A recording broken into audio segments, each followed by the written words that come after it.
I started Christ Kitchen because of the dire needs of women living in poverty who were so very isolated, raised in great pathology at their homes, and really wanted to know the Lord or hear about God, but didn't have a venue. They weren't joiners. They didn't join churches or women's groups. In fact, almost every one of them have told me they've never had a girlfriend before until they came to Christ Kitchen.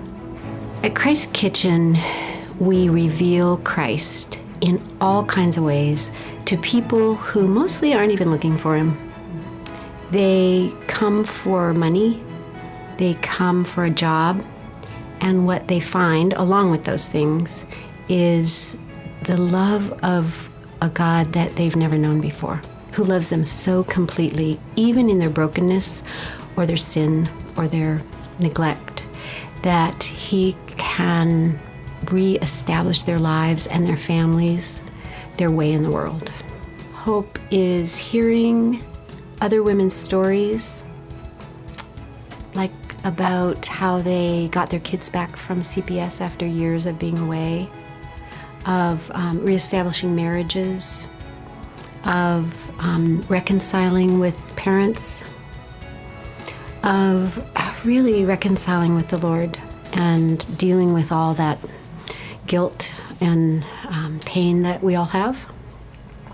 I've told this story often, and people are familiar with it, but I was drawn originally to Christ Kitchen because a case manager of mine at a homeless place I frequented early on told me about this place that had just opened up and said I could make some money listening to a Bible study and bagging some beans.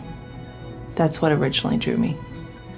I oftentimes, when I tell my story and people have heard it, I hold up a bag of prayerful pintos, and I really believe and know that Jesus used prayerful pintos to change my life.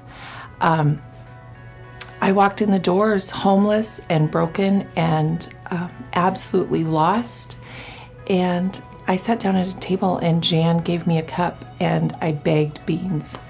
And because I had a place to come, I heard the gospel, and the gospel changed my life.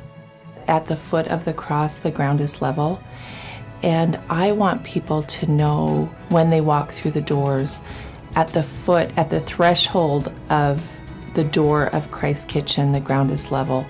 It doesn't matter who you are.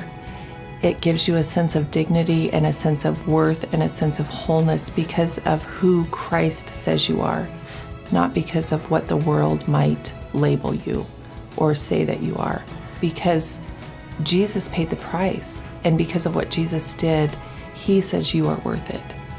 And so I want people to experience that when they come to the kitchen, really knowing that no matter what station in life you're in, you are worth it because the King of Kings and the Lord of Lords says that you are.